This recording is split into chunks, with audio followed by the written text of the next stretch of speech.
Very happy to be here this morning and to launch Clean and Green Singapore 2014 here in Serangoon. Singapore has a very long and proud history of greening. We were green long before there was such a term, green movement. We started our tree planting campaign 50 years ago. Mr. Lee Kuan Yew planted the first tree. And that symbolic first move evolved over the years into the Clean and Green Week. We've cleaned up the Singapore River, linked up our waterways through the ABC program, the Active, Beautiful and Clean Waters program, and linked up our water bodies with our parks and green spaces. So now we've got Bishan Ang Mo Kio Park with a river through it. We've got the Marina Barrage with a beautiful lake in the middle of our city. Staying clean and green in Singapore remains as important as ever. Because today we have a bigger population, we consume a lot more energy, we generate quite a lot more waste material. And we are a more built-up city, so we have to work harder to preserve our green spaces. And the government is committed to doing this. In 2009, 4 years ago, we launched the Sustainable Singapore Blueprint and outlined our strategies to achieve twin objectives: economic growth and good living conditions, and a good, sustainable environment. And it was a plan which was drawn up not only by the government, but together with the private and the people sectors.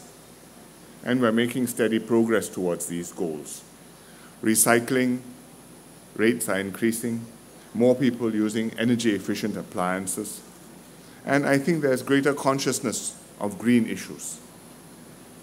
We are now reviewing the Sustainable Singapore Blueprint to update it with new initiatives, building more environmentally friendly hawker centers, reducing our carbon emissions, developing a green economy.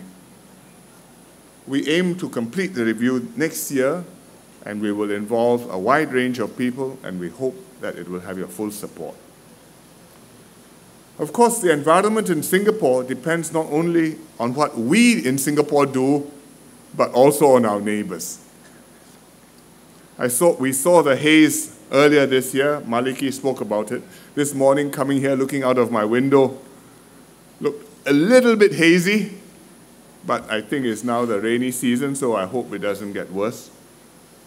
But during dry seasons, this is our environment, this is our neighborhood. I think from time to time, the haze is bound to come back, unless the root cause of the haze is addressed, and that is indiscriminate burning in our neighboring countries. And in the last haze, it was in Riau in Sumatra. We have offered our support to Indonesia to combat this illegal burning of the forests and to teach Indonesian farmers about sustainable development. And we continue to offer our help and to cooperate with them wherever we can. But meanwhile, we will do what we can to minimize the impact of the haze when it returns to Singapore. We're improving our monitoring and surveillance capabilities. We have worked out an ASEAN haze monitoring system, and in the last ASEAN meeting in Brunei a few weeks ago, the ASEAN leaders adopted it. Now, the next task is to get it implemented, which of course, you know, agreeing is one thing, actually getting it done, we need to do some more work. Within Singapore, we also have contingency plans so that we can distribute masks and essential supplies to vulnerable groups who need help when such a natural calamity befalls us. So we've got to work together to keep Singapore clean and green. We've succeeded only because of strong community support. Singaporeans take pride in our surroundings, and we must help to keep it clean. We must not litter. We should clear our plates after eating. We should save energy and water. Most people do, but unfortunately there are a minority of Singaporeans who do not respect our environment.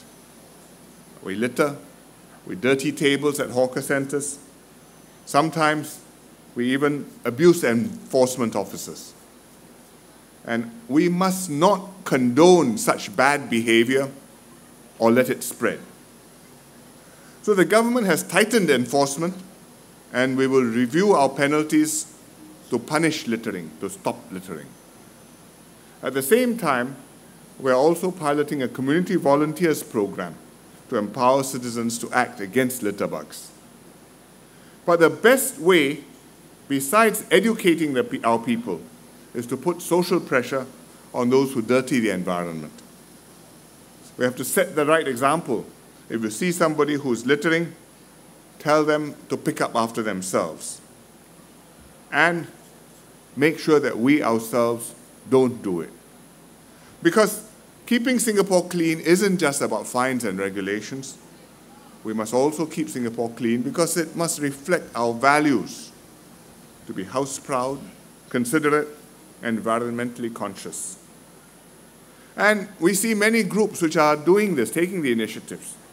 NParks has a Community in Bloom gardening program. It's very popular. There are more than 600 gardening groups so far. There are quite a number in Ang Mo Kio, in my constituency, Seletar Hills. Often they win prizes at gardening festivals.